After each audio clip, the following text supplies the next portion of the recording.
भारत माता की, भारत माता की, वंदे वंदे। आजचा जो सोहळा हा देवदुर्लभ सोहळा आहे, कारण इथं एक सर्विसमॅन जमलेले आहे, पूर्व आर्मीतले आमचे बांधव जमलेले आहेत, अध्यात्माची सांगड घालून मोठ्या प्रमाणात ती मंडळी आलेली आहे, शेतकरी आलेले आहेत आणि त्यामुळे खऱ्या अर्थाने आपले सगळ्यांचे लाडके पंतप्रधान दिवंगत लाल बहादूर शास्त्रींनी जो नारा दिला होता, जय जवान जय किसान, त्या नाराचं प्रतिबिंब इथं आहे आणि म्हणून मी घोषणा देतो, माझ्या मागे त्या घोषणा द्यायचं आहे, जय जवान जय जवान। इतक्या मोठ्या प्रमाणात सर्विसमॅन या संस्थेचे सभासद झालेले आहेत आणि ज्या पद्धतीने हे विश्व उभं केलं, आपले शिवाजीराव ढोरे साहेब आणि तुमचं सगळ्यांचं मनापासून अभिनंदन, मनापासून अभिनंदन। मी पूर्वरक्षाला राज्यमंत्री होतो आणि या सगळ्या सर्व्हिसमॅनचे जबाबदारी माझ्यावर होती, एक सर्व्हिसमॅन डिपार्टमेंट माझ्याकडे होतं आणि माझ्या मनात एक निश्चितच ग्रह होता की जेव्हा सर्व्हिसमॅन रिटायर होतो तर पहिल्या इनिंगमध्ये रिटायर होतो, तो रिटायर होत नाही, आर्मीतला माझा जवान आयुष्यात कधीच रिटायर होत नाही। आज त्याचं उदाहरण म्हणजे हे जे विश्व उभं केलेलं आहे, एकदम बंजर केलेली, तिथं पाण्याची कमतरता, जो कुठलाही शेतकरी इथे शेती करू शकत नाही, आज मोठ्या प्रमाणात एक चांगल्या पद्धतीची शेती उभी केली, आज मोठ्या प्रमाणात शेतीला पूरक असलेले जोड धंदे इथं उभे केलेले, कारण ते अंतिम सत्य आहे, शेती करत असताना जोड धंदा असेल त्या शेतीला ताकद राहते आणि आपण सगळे एक सर्विसमॅन आपलं आयुष्य जवळ इतरांच्या माहितीसाठी सांगतो, आपली भारताची सीमा जी पाकिस्तान बरोबर चीन बरोबर आहे ती फार मोठी आहे। पाकिस्तानची सीमा जी गुजरात पासून राजस्थान पासून वरती जम्मू काश्मीर लडाख पर्यंत जातात, 3800 किलोमीटर आणि या सीमेवर मला जवान तैनात असतो, चौकीची देखरेख करत असतो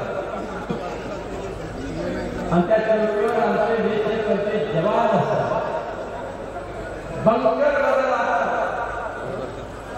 बंकर मध्ये काय फ्लॅट सिस्टीम नाही आहे, 3-3.5 फूट उंचीचा बंकर असतो, त्या बंकर मध्ये डोळ्यात तेल घालून माझा जवान देशाची मायभूमीचे रक्षण करत असतो, जवान कष्ट काढत असतो,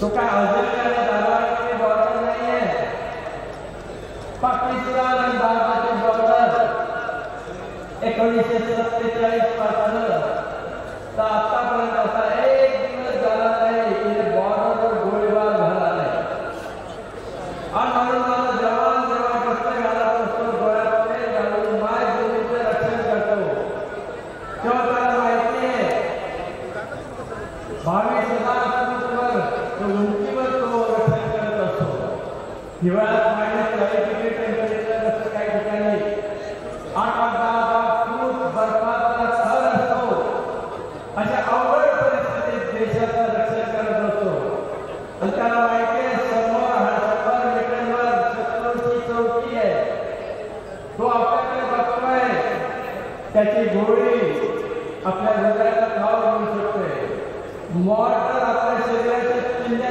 करू शकते, तो घाबरत नाही, देशाच्या रक्षणासाठी उभा असतो तोही तुमच्या अंतसारखा माणूस आहे, त्यालाही वृद्ध माता शिकाय त्याची त्याला काळजी आहे, त्यालाही बायका मुलं आहेत ज्याला त्याची काळजी आहे, पण याची कोणाची पर्वा न करता तो तिथं उभा असतो. आणि म्हणून भारत सरकारने ठरवलंय अशा जवानाला आम्ही सॅल्यूट करतो. कारण मी अनेक देशात संरक्षण राज्यामध्ये निवडून फिरत असायचो. एक उदाहरण सांगतो आपल्या जवानांविषयी जगात काय मत आहे. मी जेव्हा इस्रायलला गेलो होतो, संरक्षण राज्यमंत्र्यांची परिषद होती आणि जेव्हा एका टप्प्यावर आम्ही बसलेलो होतो, इंग्लंडचा संरक्षण मंत्री होता, फ्रान्सचा संरक्षण मंत्री होता, इस्रायलचा संरक्षण मंत्री होता. त्यावेळेस इस्रायलचा संरक्षण मंत्री म्हटला की भारताचं आर्मी, भारताचं लष्कर या जगामध्ये सगळ्यात स्ट्रॉंग आहे, सगळ्यात शक्तिशाली. त्याचं एकमेव कारण हा माझा जवान देशाचं संरक्षण करताना स्वतःच्या जीवाची पर्वा करत नाही. आणि म्हणून असा जवान जेव्हा निवृत्त होतो लष्करी सेवेतनं, तर त्याचा उपयोग या भारताच्या कल्याणासाठी होऊ शकतो. आणि म्हणून जेव्हा असे प्रोजेक्ट उभे होतात, असे अनेक प्रोजेक्ट त्याच्या हातून होत असतात. त्यामुळे तुम्हाला मनापासून शुभेच्छा, अभिनंदन आणि सारे करतो.